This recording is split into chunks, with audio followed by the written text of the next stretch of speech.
Hello class 9th। आज हम पढ़े हिंदी की पाठ्य पुस्तक गद्य खंड से तीसरा पाठ गुरु नानक देव पढ़ेंगे। गुरु नानक देव के लेखक आचार्य हजारी प्रसाद द्विवेदी जी हैं। हजारी प्रसाद द्विवेदी का जीवन परिचय। आचार्य हजारी प्रसाद द्विवेदी का जन्म सन 1907 ईस्वी में बलिया जिले के दूबे का छपरा नामक गांव में हुआ था। आपके पिता का नाम पंडित अनमोल दूबे और माता का नाम श्रीमती ज्योति कली देवी था। आपका परिवार ज्योतिष विद्या के ज्ञान के लिए विख्यात था।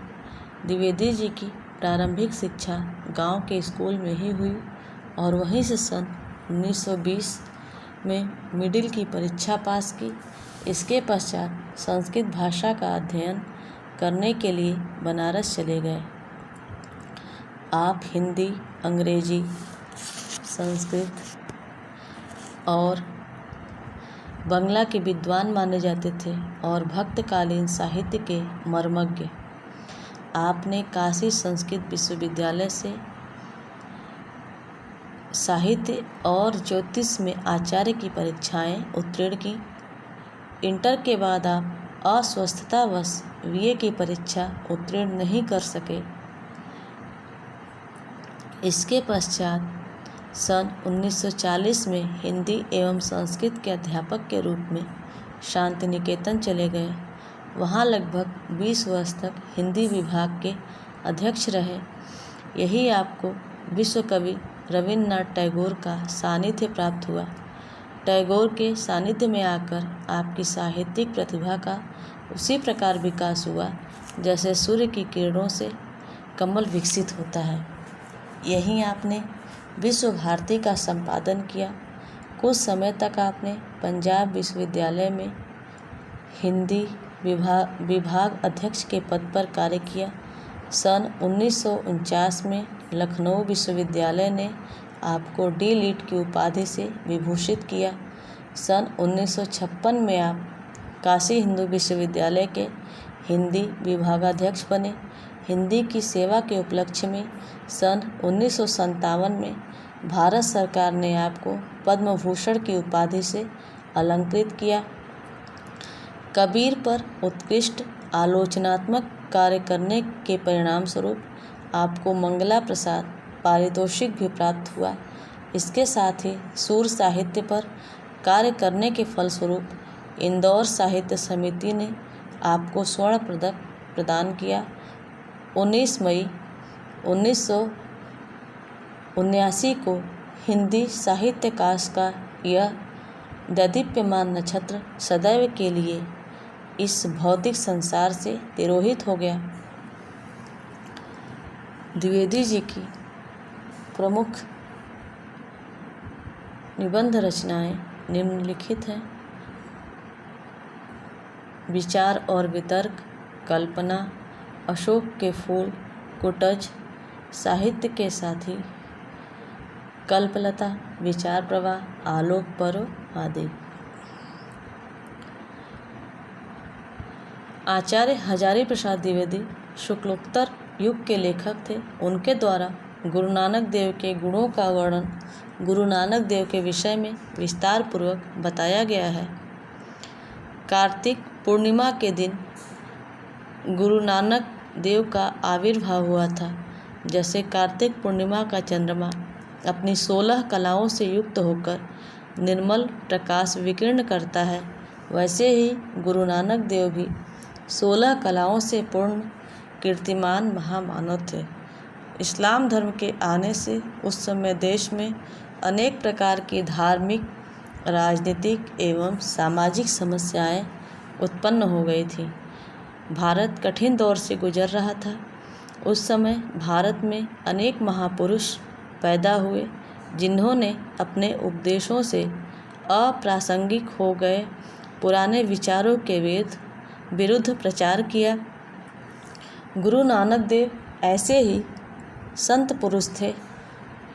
मानव की जो प्राण धारा मृतप्राय हो रही थी, उसे उन्होंने अपने उपदेशों से नवजीवन प्रदान किया। लेखक को कार्तिक पूर्णिमा पर गुरु नानक देव के प्रवचन याद आते हैं, जिनसे वह कहते हैं कि प्रेम ही मानव जीवन का चरम प्राप्तव्य है। इसी प्रेम को पाकर मानव मान अभिमान से मुक्त होता है। यही प्रेम उसके अहंकार एवं क्षुद्रता को नष्ट करता है और इसी को पाकर वह परम मंगलमय शिव को प्राप्त कर सकेगा। गुरु नानक देव के अनुयायी सिख नाम से जाने गए। उनके सिद्धांत गुरु ग्रंथ साहिब में संकलित हैं। किसी लकीर को बिना मिटाए छोटा करने का उपाय बड़ी लकीर खींच लेना। परमात्मा की दिव्य ज्योति संतों के रूप में अवतरण करती है और दूसरों का उद्धार करती है। अवतार और उद्धार की यह लीला परमात्मा के प्रेम का सक्रिय रूप है।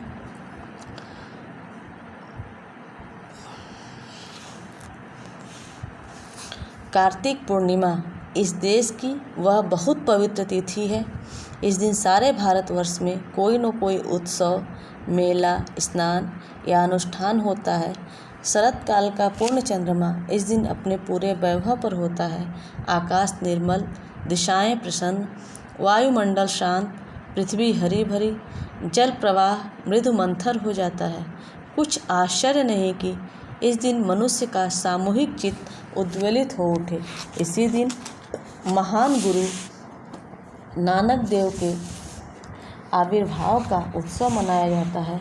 आकाश में जिस प्रकार षोडश कला से पूर्ण चंद्रमा अपनी कोमल स्निग्ध किरणों से प्रकाशित होता है, उसी प्रकार मानव चित्त में भी किसी उज्ज्वल प्रसन्न ज्योतिपुंज का आविर्भाव होना स्वाभाविक है। गुरु नानक देव ऐसे ही षोडश कला से पूर्ण स्निग्ध ज्योति महामानव थे। लोकमानस में अरसे से कार्तिकी पूर्णिमा के साथ गुरु के आविर्भाव का संबंध जोड़ दिया गया।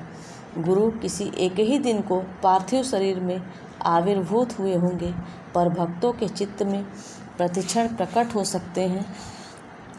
पार्थिव रूप को महत्व दिया जाता है, परंतु प्रतिक्षण आविर्भूत होने को आध्यात्मिक दृष्टि से अधिक महत्व मिलना चाहिए। इतिहास के पंडित गुरु के पार्थिव शरीर के आविर्भाव के विषय में वाद विवाद करते रहे। इस देश का सामूहिक मानवचित्त उतना महत्व नहीं देता।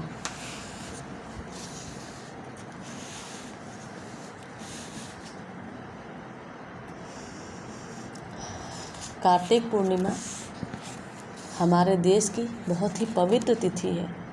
इस दिन हमारे देश भारतवर्ष में कोई न कोई उत्सव, मेला, स्नान या अनुष्ठान, पूजा पाठ होता रहता है। शरत काल का पूर्णिमा जो है, पूर्ण चंद्रमा जो है, इस दिन अपने पूरे वैभव पर होता है और उस दिन आकाश साफ, निर्मल, पवित्र, प्रसन्न, वायुमंडल बिल्कुल ही शांत होती है, पृथ्वी हरी भरी होती है, जल का प्रवाह भी धीमी गति से प्रवाहित होता है और इसमें कोई आश्चर्य की बात नहीं कि इस दिन मनुष्य का पूरा चित्त उद्वेलित हो उठे।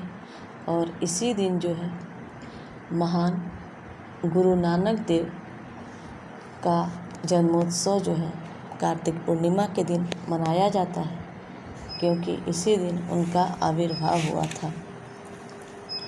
और जिस प्रकार आकाश में चंद्रमा जो है अपनी 16 कलाओं से पूर्ण होकर अपनी कोमल किरणों से प्रकाशित होता है, उसी प्रकार मानव चित्त, मानव के हृदय में भी किसी उज्जवल प्रसन्न ज्योति पुंज का आविर्भाव होना स्वाभाविक है। और गुरु नानक देव भी ऐसे ही षोडश कला से पूर्ण स्निग्ध ज्योति महामानव थे। भले ही गुरु पार्थिव रूप से किसी एक ही दिन प्रकट हुए होंगे, पर भक्तों के हृदय में वे प्रतिक्षण प्रकट हो सकते हैं। लोग पार्थिव रूप से प्रकट होने वाले दिन को महत्व देते हैं, पर वास्तव में प्रतिक्षण आविर्भूत होने को आध्यात्मिक दृष्टि से अधिक महत्व मिलना चाहिए। कार्तिक पूर्णिमा जो है भारत की एक पवित्र तिथि है। वो इसलिए क्योंकि इसी दिन जो है गुरु नानक देव का जन्म हुआ था और प्रतिवर्ष इसी के वजह से कार्तिक पूर्णिमा को उनका जन्मोत्सव मनाया जाता है। गुरु नानक देव का आविर्भाव आज से लगभग 500 वर्ष पूर्व हुआ। भारतवर्ष की मिट्टी में युग के अनुरूप महापुरुषों को जन्म देने का अद्भुत गुण है। आज से 500 वर्ष पहले का देश अनेक कुसंस्कारों में उलझा था। जातियों, संप्रदायों, धर्मों और संकीर्ण कुल अभिमानों से वह खंड विच्छिन्न हो गया था। देश में नए धर्म के आगंतुकों के कारण एक ऐसी समस्या उठ खड़ी हुई थी जो इस देश के हजारों वर्षों के लंबे इतिहास से अपरिचित थे। गुरु नानक देव का जन्म आज से लगभग 500 वर्ष पहले हुआ था और हमारे भारतवर्ष में समय समय पर अनेक महापुरुषों ने जन्म लिया है। तो हमारे इस भारतवर्ष की मिट्टी में ही युग के अनुरूप जो है महापुरुषों को जन्म देने का एक अद्भुत गुण है। और आज से 500 वर्ष पहले जब हमारा देश जो है अनेक कुसंस्कारों में उलझा था, हमारा देश जो है विभिन्न जातियों, संप्रदायों, धर्मों और संकीर्ण कुल के अभिमानों में खंड खंड हो गया था और देश में नए धर्म के जो आगंतुकों के कारण एक ऐसी समस्या उठ खड़ी हुई थी जो इस देश के हजारों वर्ष के लंबे इतिहास से अपरिचित थी। ऐसे ही दुर्घट काल में इस देश की मिट्टी में ऐसे अनेक महापुरुषों को उत्पन्न किया जो सड़ी रूढ़ियों, मृतप्राय आचारों, बासी विचारों और अर्थहीन संकीर्णताओं के विरुद्ध प्रहार करने में कुंठित नहीं हुए और इन जर्जर बातों से परे सब में विद्यमान सबको नई ज्योति और नया जीवन प्रदान करने वाले महान जीवन देवता की महिमा प्रतिष्ठित करने में समर्थ हुए। और ऐसे ही दुर्घट समय में मतलब उस समय जब गुरु नानक देव का जन्म हुआ था, उस समय हमारे देश में इस्लाम धर्म के आने से अनेक प्रकार के धार्मिक, राजनीतिक और सामाजिक समस्याएं उत्पन्न हो गई थी। भारत बहुत ही कठिन दौर से गुजर रहा था और ऐसे बुरे समय में भारत में ऐसे अनेक महापुरुष पैदा हुए जिन्होंने सड़ी गली रूढ़ियों को उखाड़ फेंकने का आह्वान किया और अपने उपदेशों से अप्रासंगिक हो गए पुराने विचारों, मिथ्या आडंबरों के विरुद्ध प्रचार किया। उन्होंने जनता को एक नई राह दिखाई और उस परमात्मा की महिमा को परिनिष्ठित किया और जो सर्वव्यापी और ज्योति स्वरूप है। गुरु नानक एक ऐसे ही संत पुरुष थे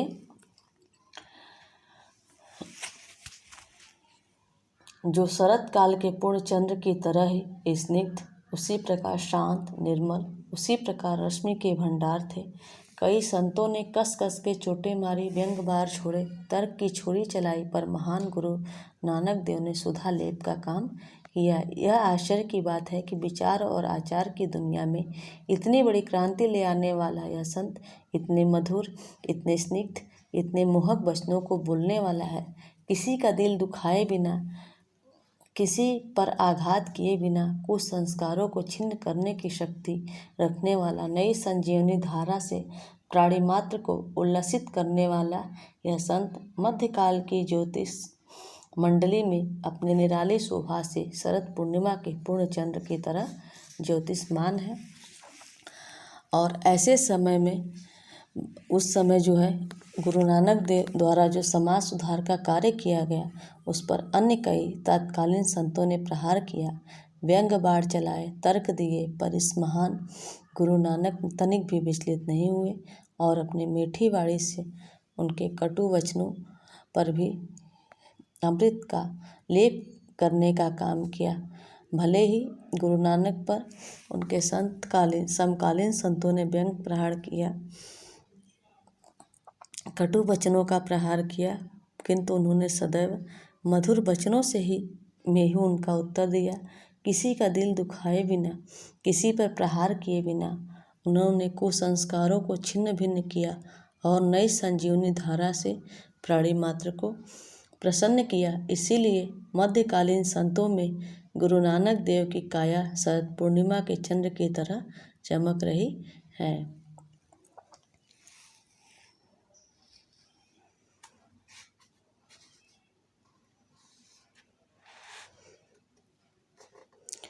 आज उसकी याद आए बिना नहीं रह सकती। वह सब प्रकार से लोकोत्तर है।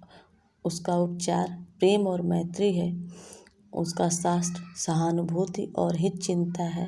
वह कुसंस्कारों के अंधकार को अपनी स्निग्ध ज्योति से भेदता है। मुरमुस प्राण धारा को अमृत का भांड उड़ेल कर प्रभाशील बनाता है। वह भेदों में अभेद रखता है, नानात्व में एक का संधान बनाता है।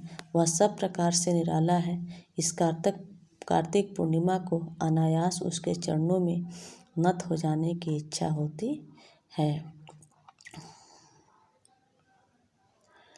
गुरु नानक देव जो है, लेखक कह रहे हैं कि गुरु नानक की याद जो है कार्तिक पूर्णिमा को अनायास आ ही जाती है, क्योंकि वह एक लोकोत्तर संत थे जिन्होंने सबको प्रेम और मैत्री का संदेश दिया। वे कुप्रथाओं एवं कुसंस्कारों के अंधकार को अपने स्निग्ध प्रकाश से दूर करने वाले संत थे। मानव की जो प्राणधारा मृतप्राय हो रही थी, उसे उन्होंने अपने उपदेश रूपी अमृत का पान कराया और नवजीवन प्रदान किया। वह नाना प्रकार के भेदों में अभेद देखता है और विविधता में एकता की खोज करता है। इस प्रकार वह सबसे निराला है। इसी कारण इस कार्तिक पूर्णिमा को अनायास ही मन उसके चरणों में विनम्रता से झुक जाता है। गुरु नानक ने प्रेम का संदेश दिया है। उनका कथन था कि ईश्वर नाम के सम्मुख जाति और कुल के बंधन निरर्थक है, क्योंकि मनुष्य जीवन का जो चरम प्राप्तव्य है वह स्वयं प्रेम रूप है। प्रेम ही उसका स्वभाव है, प्रेम ही उसका साधन है। अरे ओ मुग्ध मनुष्य, सच्ची प्रीति से ही तेरा मान अभिमान नष्ट होगा, तेरी छोटाई की सीमा समाप्त होगी, परम मंगल में शिव तुझे प्राप्त होगा। उसी सच्चे प्रेम की साधना तेरे जीवन का परम लक्ष्य है। बाह्य आडंबरों को तू धर्म समझ रहा है, मूल संस्कारों को तू आस्था मानता है। नहीं प्यारे, यह सब धर्म नहीं है। धर्म तो स्वयं रूप होकर भगवान के रूप में तेरे भीतर विराजमान है। उस अगम अगोचर प्रभु की शरण पकड़। क्या पड़ा इन छोटे अहंकारों में, ये मुक्ति के नहीं बंधन के हेतु हैं। गुरु नानक देव ने उपदेश दिया कि प्रेम ही मानव जीवन का चरम प्राप्तव्य है। इसी प्रेम को पाकर मानव मान अभिमान से मुक्त होता है। यही प्रेम उसके अहंकार एवं क्षुद्रता को नष्ट करता है और इसी को पाकर वह परम मंगल में शिव को प्राप्त कर सकेगा। प्रेम से ही इसका कल्याण संभव है। और गुरु नानक ने प्रेम का उपदेश दिया और बाह्य आडंबरों का खंडन करते हुए कहा कि बाह्य आडंबर धर्म नहीं है। धर्म तो परमात्मा के रूप में तेरे भीतर विद्यमान है। तुझे उसी अगम अगोचर परमात्मा की शरण लेनी चाहिए। तेरे भीतर जो अहंकार है वह मुक्ति का नहीं बंधन का हेतु है। अतः इससे छुटकारा पाना तेरा परम कर्तव्य